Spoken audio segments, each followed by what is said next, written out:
우리 함께 서로 격려하고 또 축복하며 인사하십시다. 이렇게 인사합니다. 이번엔 꼭 한 분씩 모시고 오십시다 라고 같이 인사합니다.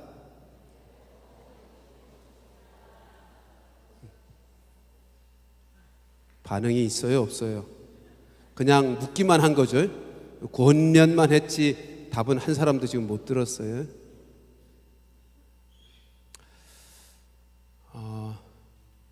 그리스도인이 이 땅에서 살면서 가지고 있는 최고의 사명, 아니 모든 그리스도인들이 반드시 이루어야 될 하나님이 주신 사명이 있다면 무엇이겠습니까? 두말할 것 없이 믿지 아니하는, 아직까지 구원받지 못한 이웃들을 하나님께로 인도하는 구원의 사역이죠. 이번에 우리가 함께하는 이 모임, 이 집회는 아직까지 하나님을 알지 못해 구원받지 못한 저들에게, 하나님 없이는 행복할 수 없는 모든 인생들에게 주어질 축제며 축복의 시간일 것입니다. 여러분, 꼭 우리 모두가 그리스도인으로서, 교회로서 하나님으로부터 부여받은 최고의 사명인 구원의 역사를 이번에는 꼭 한번 이루십시다.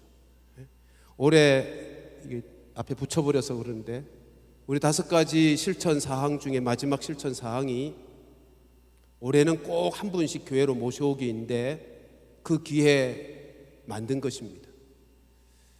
둘째 주가 됐든 셋째 주가 됐든 넷째 주가 됐든 그 집회의 성격을 살펴보시고 그 대상들을 따라서 한 주는 적어도 꼭 모시고 오도록 그렇게 하십시다.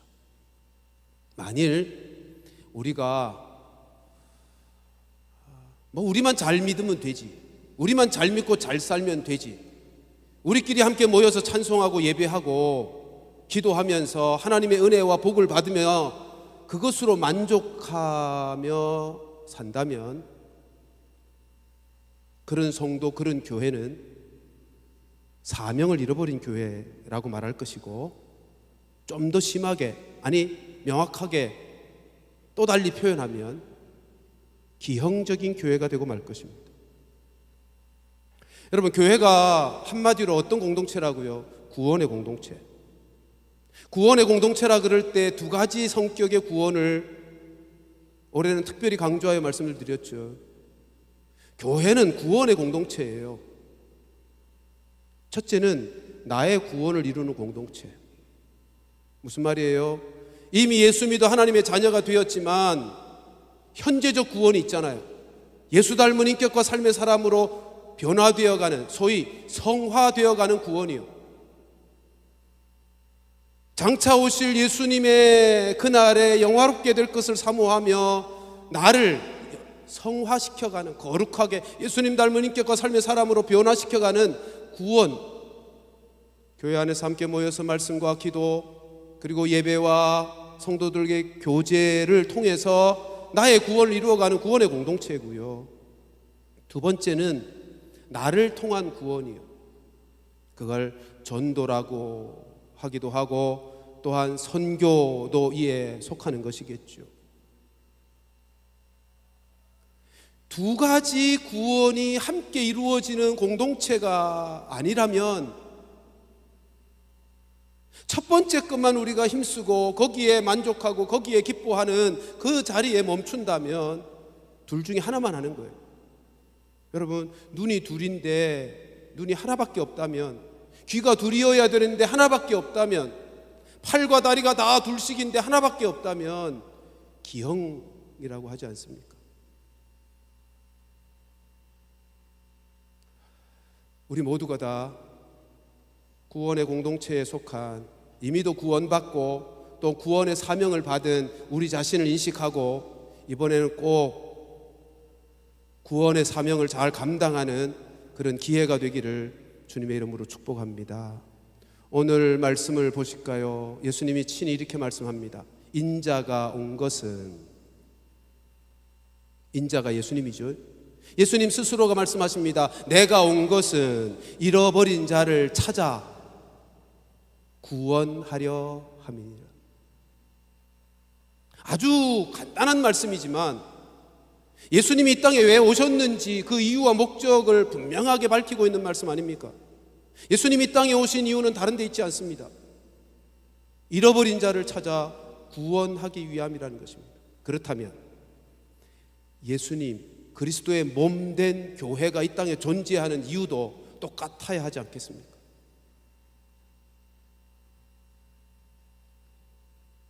그분이 이 땅에 교회를 세우시고 당신의 몸이라고 일컬어 놓은 성도된 우리들, 교회인 우리들이 그분이 이 땅에 존재했던 이유, 그 목적과 우리도 동일하게 그것을 우리의 존재 이유로, 우리 교회의, 우리의 삶의 존재 이유로 삼아야 마땅하지 않겠습니까?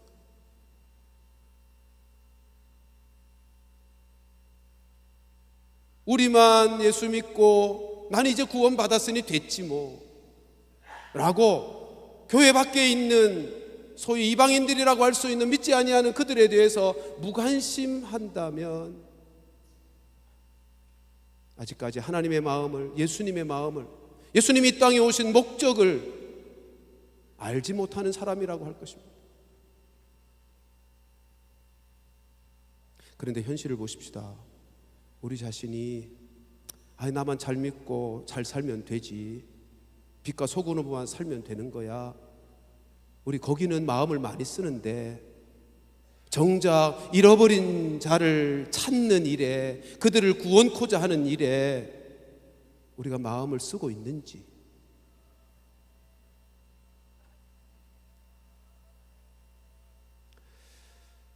많은 성도들이 사실은 구약시대 때부터 그랬어요.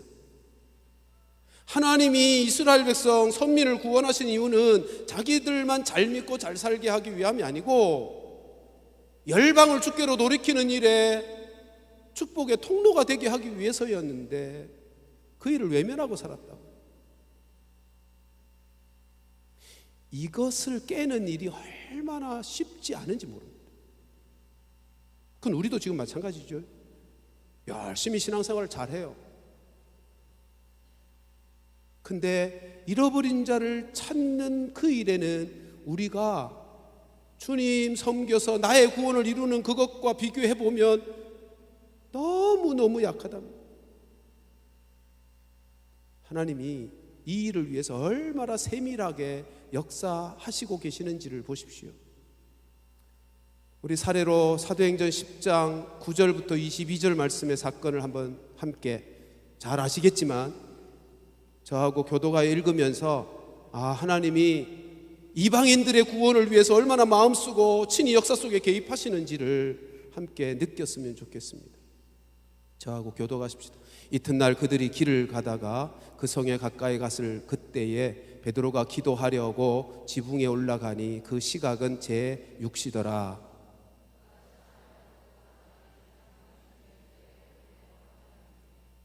하늘이 열리며 한 그릇이 내려오는 것을 보니 큰 보자기 같고 네 귀를 메어 땅에 들이웠더라.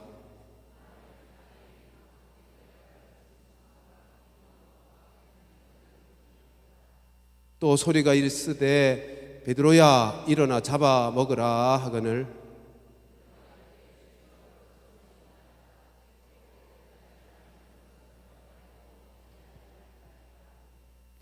또 두 번째 소리가 있으되 하나님께서 깨끗하게 하신 것을 네가 속되다 하지 말라 하더라.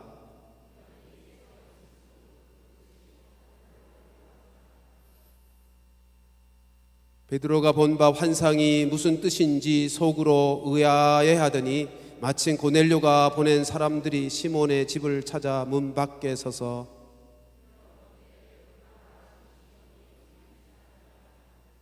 베드로가 그 환상에 대하여 생각할 때에 성령께서 그에게 말씀하시되 두 사람이 너를 찾으니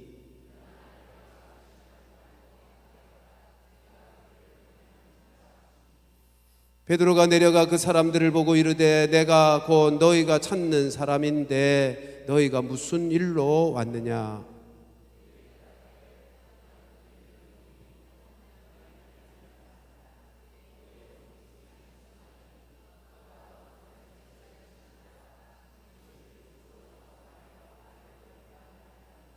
여러분이 읽었으니까 함께 배경을 아시겠죠. 베드로가 자기 집도 아닌데 욥바라고 하는 곳에, 욥바는 해안 도시예요. 베드로는 갈릴리 지방 출신이잖아요. 자기 집도 아닌데 그곳에 기거하면서 하나님을 잘 섬기는 베드로이니까 기도 시간, 하루에 3번씩 하는 기도 시간을 지켜서, 오늘 우리 9절에 10절에 6시라 그랬는데 유대 시간으로, 우리나라 시간으로 말하면 정오죠. 12시요. 그 시간에 기도하러 올라갑니다. 이 하루에 3번씩 하는 기도를 잘 지키는 모습을 보면 베드로가 하나님을 얼마나 잘 섬기고 열심히 잘 섬겼는지를 알 수 있잖아요. 근데 기도하는 중에 하나님이 환상을 보여주세요. 그릇을 보자기처럼 내려 보이시는데, 보았더니 그곳에는 유대인들이 먹을 수 없다고 구약 음식법에 소개된 더러운 짐승들이 가득했어요. 하나님께서 또다시 그에게 말씀합니다. 베드로야, 일어나 잡아먹어라. 그랬더니 베드로가 뭐라고 반응했다고요? 그럴 수 없습니다. 나는 이제까지 이런 더러운 음식을 먹어본 적이 없습니다. 나는 못 먹겠습니다 라고 반응합니다. 그런데 하나님이 또다시 잡아먹어라 3번씩이나 반복하셨대요. 여러분, 기도 중에 환상을 통해서 하나님이 3번씩이나 반복하여 말씀하셨다는 말은 전하고자 하는 메시지가 분명하다는 말씀이잖아요. 이 3번씩이나 반복되는 환상을 보고 베드로가 고민하죠. 도대체 이게 무슨 뜻이야? 그때 밖에서 문소리가 납니다. 이 집에 베드로라는 사람이 있습니까? 근데 그들은 소개되는 것처럼 고넬료가 보낸, 가이사라의 백부장, 로마의 장교인 고넬료가 보낸 사람들이었단 말이죠. 근데 성령께서 이렇게 말씀합니다. 베드로야, 저들과 함께 가라. 의심하지 말고 함께 가라. 내가 저들을 보냈다. 그래서 같이 갑니다. 고넬료의 집에 가서 그들에게 복음을 전해요. 복음을 전했더니 고넬료와 그 가족들이 다 예수를 믿습니다. 그래서 세례를 베풉니다. 여러분, 베드로에게 하나님께서 이 환상이라고 하는 특별한 개입을 하시지 않았다면, 이 사건이 없었다면 베드로는 결코 이방인에게 복음을 전하지 않았을 것입니다. 오늘 본문의 14절에 베드로가 보인 반응처럼 그럴 수 없나이다라고 했을 것입니다. 베드로야, 이방인에게 가서 복음 전해 라고 했다면 그럴 수 없습니다라고 반응했을 거예요. 사실은 이미 예수님께서 죽으시고 부활하신 다음에 제자들을 만났을 때 뭐라고 하셨죠? 야, 모든 민족에게 가야 돼. 모든 나라에게 가야 돼. 가서 복음을 전해 라고 명령하셨잖아요.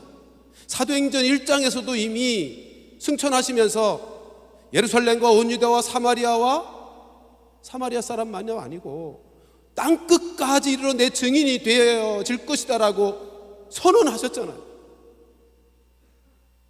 명령도 하시고 선언도 하셨건만 베드로는 이방인들에게 복음을 전할 꿈도 안 꾸고 있었다.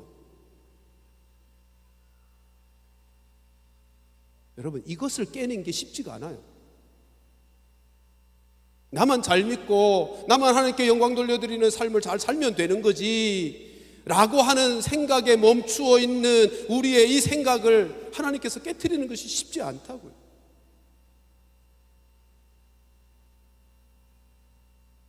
만일 이 사건이 없었으면 베드로는 끝까지 이방인 복음 전파 사역은 안 되는 것으로 외면했을 것입니다. 사도행전 9장에 가서 보면 예수님께서 특별히 이방인들을 구원코자 사울을 부르시는 장면이 나오죠. 다메섹 도상으로 가서 예수 믿는 사람들을 잡아 죽이려고 하는 그를 밝은 빛으로, 태양보다 더 밝은 빛으로 그에게 임하게 해서 눈도 멀게 하고, 어찌하여 네가 나를 핍박하느냐라고 하늘의 소리를 듣게 해서 이방인을 위한 사도로 하나님이 특별히 부르신, 특별한 방법으로 특별한 사람을 세워서 이방인들에게도 복음을 전하도록 한다고. 여러분, 베드로의 경우 34절 35절 10장 사도행전 10장 34절 35절 말씀 보면 이렇게 되어 있습니다. 베드로가 입을 열어 말하되 내가 참으로 하나님은 사람의 외모를 보지 아니하시고, 여기서 사람의 외모를 보지 않는다는 말씀은 문맥의 흐름상 얼굴을 본다 그런 뜻이 아니죠. 유대인인가 아닌가 그것 본다는 거죠. 그래서 35절에 이렇게 돼 있어요. 각 나라 중 하나님을 경외하는 모든 나라 사람들, 유대인만이 아니라 각 나라 사람들 중에서도 하나님을 경외하고 하나님 앞에 구원받게 되는 사람들이 있더라는 것을 비로소 깨달았다는 거예요. 그때야 비로소 깨닫는 거예요. 여러분, 이 사건 없었으면 베드로는 이방인, 다시 말하면 하나님 밖에 있는 그들에게 복음을 전할 생각조차 안 했을 거라. 근데 하나님이 그것을 깨트리고 있는 것입니다. 하나님께서 오늘 우리 모두에게도 나만 잘 믿고 하나님께 영광 돌려드리는 삶을 잘 살면 되지라고 하는 거기에 멈추어 있는 우리의 생각을 깨트려 주시는 은혜가 있게 되기를 축복합니다. 그것만 하면 기형적인 거예요. 기형적인. 나의 구원만이 아니라 나를 통한 구원도 이루어야 한다고. 누가복음 15장 말씀을 가서 보실까요? 1절 2절만 보겠습니다. 모든 세리와 죄인들이 말씀을 들으려 가까이 나오니 바리새인과 서기관들이 수군거려 이르되 이 사람이 죄인을 영접하고 음식을 같이 먹는도다 하더니. 여러분, 예수님이 어느 날 늘 그러셨던 것처럼 어느 동네에 가서 말씀을 전해요. 그랬더니 많은 사람들이, 동네 사람들이 다 모여들었어요. 근데 모인 사람들을 지금 뭐라고 표현하고 있죠? 모든 세리와 모든 죄인들. 그러니까 사람들로부터 멸시받고 무시당하는 죄인들이 가득 모였어요. 가난한 자도 병든 자도 다 모였겠죠. 유대인들의 개념으로는 가난하고 병든 사람들도 다 죄인들이거든요. 모든 세리와 죄인들이 다 모여있는 그 모습을 보고 마음 불편해하던 사람들이 있었대요. 누구요? 바리새인과 서기관들이요. 그래서 수군거려요. 뭐라고 수군거렸을까요? 본문에 나오진 않지만 이렇게 수군거렸지 않았겠어요? 야, 대단한 랍비라고 예수의 말씀을 우리가 들으러 와 봤더니 예수라는 사람이 이 죄인들과만 어울리는 거 보니 의로운 선생은 아니네. 사람들이 누군가가 그렇게 말하는 것처럼 하나님이 보내신 선지자라고 말할 수가 없겠네 라고 수군거리고 있는 거예요. 예수님이 그들의 그 수군거리는 것을 듣고, 수군거리는 것을 알고 3절 이하에서 하신 말씀이 뭐죠? 세 가지 잃어버린 것에 대한 비유의 말씀을 하시는 거예요.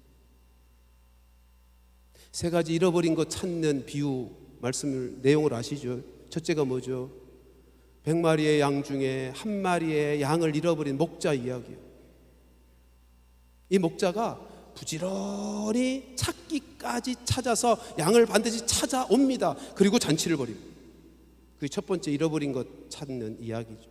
두 번째는 한 여인이 동전, 은전인데 드라크마라고 되어 있어요. 한 드라크마는 그리스 화폐 단위입니다. 똑같은 한 드라크마가 한 데나리온이거든요. 데나리온은 로마 화폐 단위예요. 한 데나리온의 값이 얼마죠? 1당이에요. 하루 1당. 그러니까 오늘날 우리로 따지면 뭐 다 1당이 다 다르긴 하겠지만 8만 원 전후 하겠죠. 10드라크마를 가지고 있었는데, 은전, 그 중에 한 드라크마를 잊어버렸대요. 그래서 여인이 어떻게 한다고요? 불을 켜고 부지런히 찾기까지 찾았대. 요즘이야 우리가 꽤 부유하게 살아서 동전 잊어버린 거 찾는 사람 별로 없잖아요. 뭐 눈에 띄면 챙기긴 하겠지만 100원짜리 500원짜리도, 근데 이건 가격으로도 1당에 속하는 드라크마라고. 근데 이 여인에게는 어쨌든 이 은전, 드라크마 한 은전은 소중한 것이었기에 그렇게 불을 켜며 찾기까지 찾지 않았겠어요? 그거 찾고 잔치를 벌였대요. 세 번째 이야기는 우리가 너무 다 잘 아는 탕자 이야기입니다. 못된 두 아들 중에 둘째 아들이 아버지에게 먼저 상속을 해달라 그래서 돈을 받고 현금화 시키더니 그것을 가지고 먼 나라로 가서 허랑방탕하고 결국은 다 잃어버리고 돼지들이 먹는 쥐염 열매로 배를 채우는 신세가 되어버렸대요. 그런데 아버지는 그 속색이고 가슴 아프게 하고 떠나버렸던 그 아들, 그래도 그 아버지에게는 소중한 아들이에요. 그래서 기다리고 기다립니다. 언제까지요? 돌아올 때까지. 흉한 몰골로 돌아온 아들을 기쁨으로 맞이하고 잔치를 벌이고 아들의 자리를 다시 회복시켜줍니다. 여러분, 예수님이 이 이야기 왜 하셨을 것 같아요? 이 세 가지 잃어버린 것 찾는 이야기의 공통점이 뭐죠? 소중한 것 잃어버렸다는 거예요. 소중한 걸 잃어버렸다는 거예요. 찾기까지 찾아야만 하는, 잃어버려서는 안 될 소중한 것을 잃어버렸다는 거예요. 목자에게는 양이었고, 이 여인에게는 드라크마 은전이었고, 아버지에게는 아들이었어요. 소중한 것 잃어버렸고, 그것이 소중한 것이기에 찾기까지 찾고 돌아올 때까지 기다리는. 여러분, 이 이야기 하시면서 우리 질문하십시다. 예수님에게는 무엇가 소중하다는 거예요? 죄인들이요. 지금 자기의 주변에 둘러서 있는 죄인들이요. 지금 예수님은 수군거리고 있는 바리새인과 서기관들에게 그렇게 외치는 거예요. 너희들이 무시하고 멸시하는 이 죄인들, 나에게는 잃어버린 소중한 것들이다.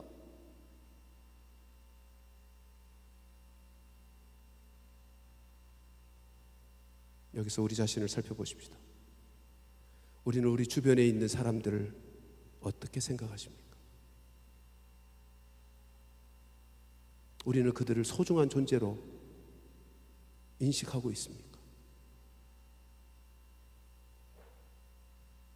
하나님께서 잃어버린, 하나님의 형상을 따라 지음받았기에 하나님께서 잃어버려 안타까워하며 기다리시는, 돌아올 때까지 기다리시고 찾기까지 찾고자 하시는 소중한 하나님의 잃어버린 것으로 우리도 인식하고 있는가 말이에요. 예수님께서 이 땅에 오신 이유는 오늘 본문의 말씀처럼 잃어버린 자를 찾아 구원하시기 위함이어서 이 땅에 오셔서 죄인들을 찾고 찾아다니셨어요. 왜 찾아다니셨어요? 그렇게 열심히? 예수님에게 그들이 소중한 존재였기 때문입니다. 예수님에게는 잃어버린 소중한 것들이었기 때문입니다. 우리에게도 그런 마음이 있는가 말이에요. 우리에게도 우리 주변에 아직까지 예수를 알지 못하고 구원받지 못한 사람들을 보면서 저분은 소중한 분인데 하나님께서 잃어버려서 하나님께서 또 찾고 찾으시는, 돌아오기까지 기다리시는 하나님의 소중한 사람들인데 라고 하는 인식을 갖고 있는가?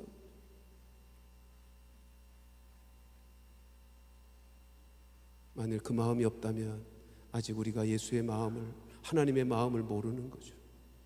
모르는 거예요.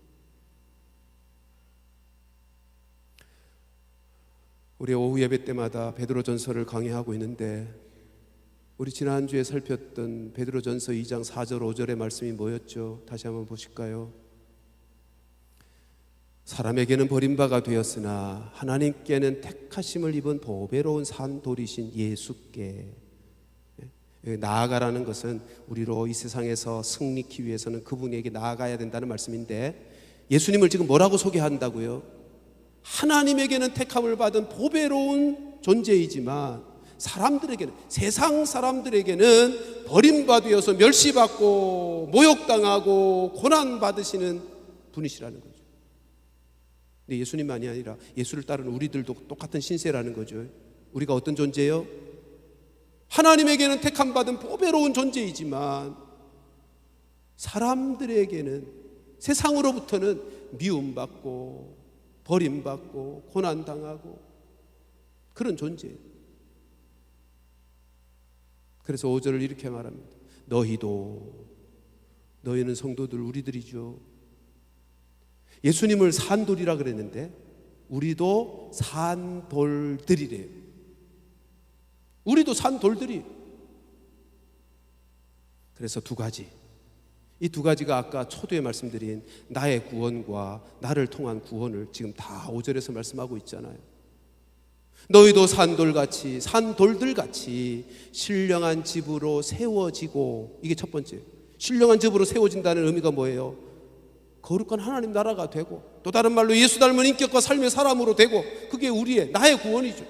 그리고 또 하나가 뭐죠? 예수 그리스도로 말미암아 하나님이 기쁘시게 받으실 신령한 제사를 드릴 거룩한 제사장이 될.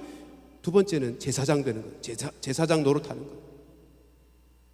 우리가 제물이 되어, 신령한 제물이 되어서 제사장 노릇하는 거예요. 그게 사명이라고요. 나를 통한 구원이요. 그러니까 한쪽만 하면 안 돼요. 그러면 기형이에요.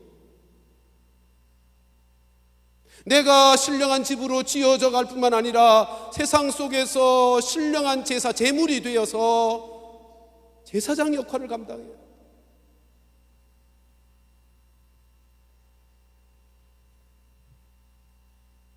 사랑하는 성도들이여, 여러분들은 인생 살아가시면서 소중한 것 잃어버려 본 적 있으시죠?